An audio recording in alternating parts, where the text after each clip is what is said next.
Hi guys, this is the first video you're going to watch at home, and this is about the 5 themes of geography. The 5 themes of geography, as you can see, are location, place, region, movement, and the last one's a big one. It's called interactions between humans and the environment. So if you wanted to press pause right now to write down the answer to your first question, now would be a really good time to do so. So press pause now. The first theme that we're going to talk about is location, and there are 2 different types of location. One is called absolute location, and the other is called relative location. And you can think of the word location as the question, where are we?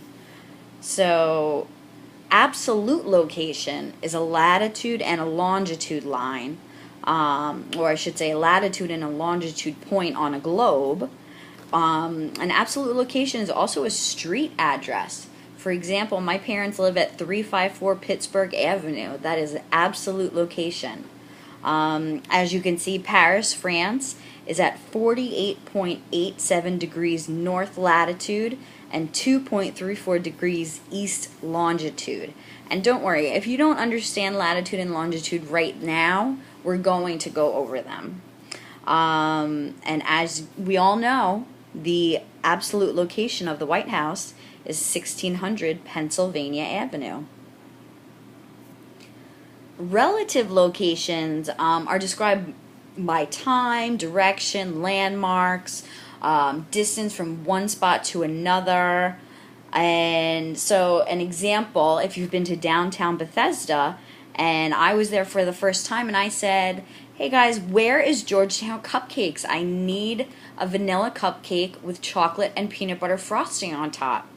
You guys might say it's, oh, I know the relative location of that. It's between Cava and Daddy and Son, and you know it's around the corner from that big Barnes and Noble that's on that busy intersection. So that's relative location. You didn't give me the absolute location. You didn't give me the address. You just described where it was and what was around it. The second theme that we're going to talk about is place. What do you think of when you imagine China? What do you think of when you imagine Montana? What do you think of when you imagine your house? What do you think of when you imagine the post office? What are the differences between all of these things? A place is an area that's defined by everything in it. And all places have features that make them different from other places and give them their own personality. So think of my classroom.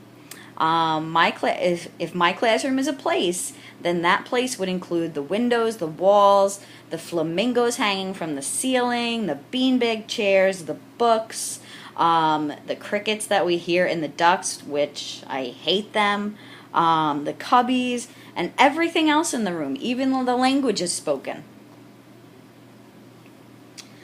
The third theme that we're going to talk about is region. Now remember, you can pause this video at any time to answer your questions on your page. So if you want to pause right now and go back to describe the differences and similarities between my classroom and Kara's classroom, now's a great time to do that. But if you want to watch the whole thing and then go back through, you can do that too. So region is your third theme of geography. And it's defined by certain similar characteristics. And those characteristics can be physical, natural, human, or cultural. So you can see the 2 pictures that are on the screen. In the United States, there is a region called the South. And since I'm from New York, and now that we live so close to Virginia in Maryland, I feel like I live in the South.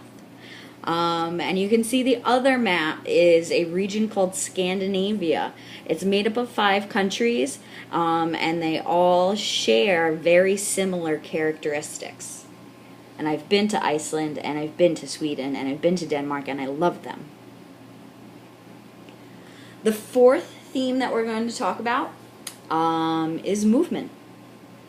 Movement is the way people or information or things, ideas, products move from one place to another. It's not just me walking to Kaio's room, that is movement, but it's also me communicating to you through this video. It's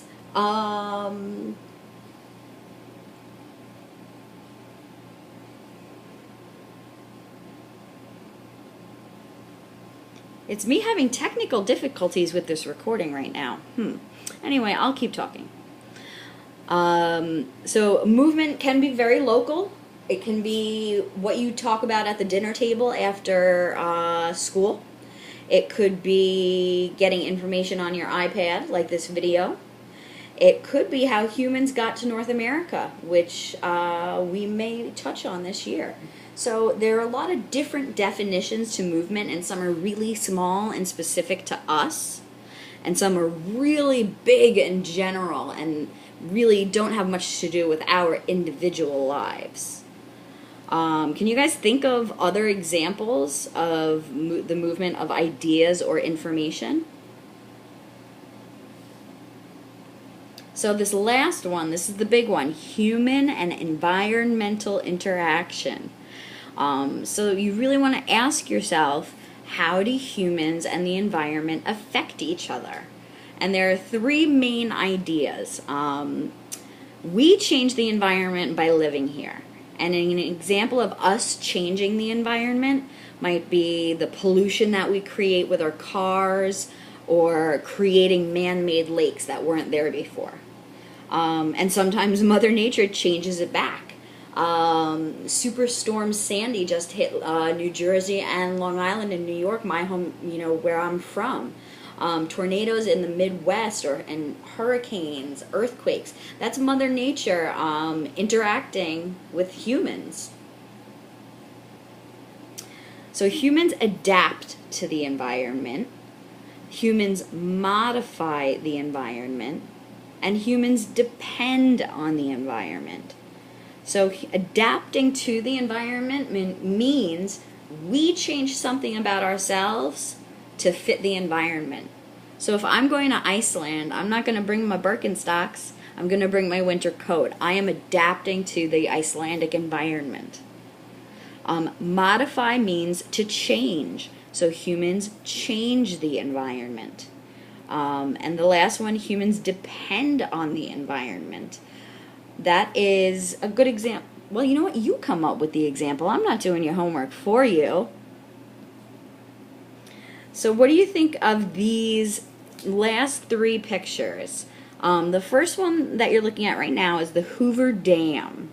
And I want you to think, is this humans adapting, modifying, or depending on the environment? And then I want you to circle your answer on your sheet.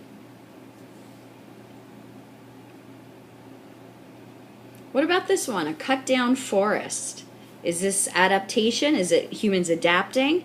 Or is it modification? Are we changing it? Or is it dependence? Are we depending on this? And the very last slide, solar panels. Again, what is this an example of? Adaptation, modification, or dependence? All right, guys, have a great weekend, and I'll see you on Monday. Bye.